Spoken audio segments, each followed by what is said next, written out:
মন কৰিবি main pipe লাগিব ওভাৰফ্লো লাগিব কিন্তু পাম্পটো তই ফিটিং নকৰিবি ফিটিং নকৰাকে এইটো আমাৰ মেচিনৰ কপলিং লাগি আছে তক পিনিয়নটো দি তই ঘূৰাব লাগিব তই এনেকা কৰি ঘূৰাই ফাৰ্ষ্ট এটা সিলিণ্ডাৰ এনেকা নজেল এটা তোক দি দিম মই যে এনেকা তেল মাৰিব লাগিব এইটো এইটো এই তেল মাৰি আছে এইটো এনেকা এইটো হ'ল এটা প্লেঞ্জাৰ চালো ঠিক আছে এইটো খুলি কেনে নেক্সট মই আৰু এটা প্লাঞ্জাৰ লগাই আছো এইটো প্ৰেছাৰ হৈ গ'ল এইবিলাক পাইপ নুখুলিবি ঠিক আছে এইটো খুলি এইটোতো মোৰ মেচিনৰ বস্তু হয় মই খুলি দি আছো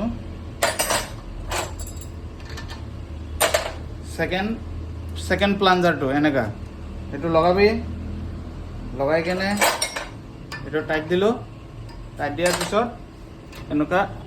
প্ৰেছাৰ কৰিব লাগিব এইটো এনেকা তেল মাৰিব লাগিব পিনিয়ন লগাই কিনে এইটো এনেকা তেল মাৰিব লাগিব এইটো লগোৱা হ'ল ঠিক আছে তই এইবিলাকে বেলেগ একো কৰিব নালাগে এইটো খুলিলি ওভাৰফ্লো নুখুলিবি মেইন পাইপো নুখুলিবি পাম্পৰ পিনিয়নটো দি কিনে গাড়ীত লগাই দিবি গাড়ীটো ৰকে ষ্টাৰ্ট হৈ যাব আৰু একো প্ৰব্লেম নাই